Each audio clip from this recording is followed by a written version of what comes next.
అరే బాయ్ ఇట్లా రాడైనా నేను అలాగా పాష్గా రాడైతే పిల్లలు పడతారుగా అమ్మకి. సరేరా మంచి నడు. ఇక నడుచుడు దొరికిడే ఇక ఫ్లైట్ అని చెప్పి లోపడెక్కుతా ఇట్లా ఎగిరి. అరే అరే ఒకటి దిరా. అదేం లేదు ఇక్కడ టూర్ కోతున్నా బాయ్ ఒకటి దిరాపే అంటుంటే సరే రాపే నేనే తీసుకుంటాను.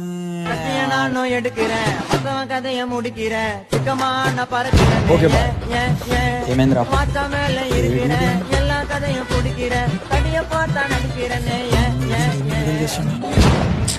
అరే ఏం చేస్తున్నారు రాపే? ఇక్కడ ఏం చేయక రాపే, మనం అక్కడ చూసుకో ప్లీజ్.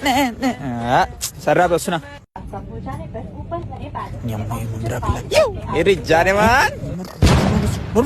ఏ ఊకోరాబే ఫ్లైట్ తీయగల పిల్లని వాటాయని చేస్తా బీచ్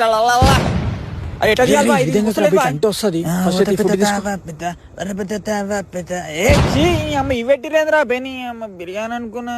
ఆమె విలుసా ఎక్స్క్యూజ్ లేడీ కండక్టర్ రాబే గుర్తున్నారు మూసుకొని ప్లీజ్. ఎందుకు షై అవుతుండే ఏమో 4,000 పెట్టినాం ఫ్లైట్ కి, పండ్లు తినమంటారు.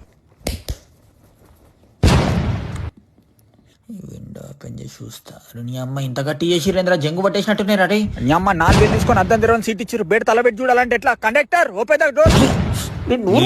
సరే అరే ఈ ఫోన్ తీసుకొని ఒక వీడియో తీరా. దేనికి రా? అరే తీ బాయ్ చెప్తాను. నువ్వు ఫస్ట్ దీ బాయ్. ఏం దమ్ రా బాయ్. చెయ్యి. ఏమేంద్రా కనబడితే నేను కోడి మీద కొరికినట్టు కొరుకుతాను. ఇప్పుడు నేను ఫ్లైట్ లో వచ్చి కొరుకురా మా నీ అమ్మ మొత్తం ఇజ్జత్ తీసి తింటున్నావు కదా. ఏంద్రా ఇది? ఏ అమ్మని కరెంటు పోయింది. Current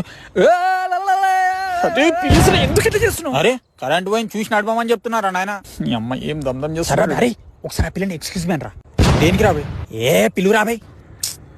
hello excuse me. This is me. గాలిలో ఉంది ఫ్లైట్, మరి నిద్ర చేద్దాం మా రూమ్ లో ఫైట్. ఏమంటా జనమాన్?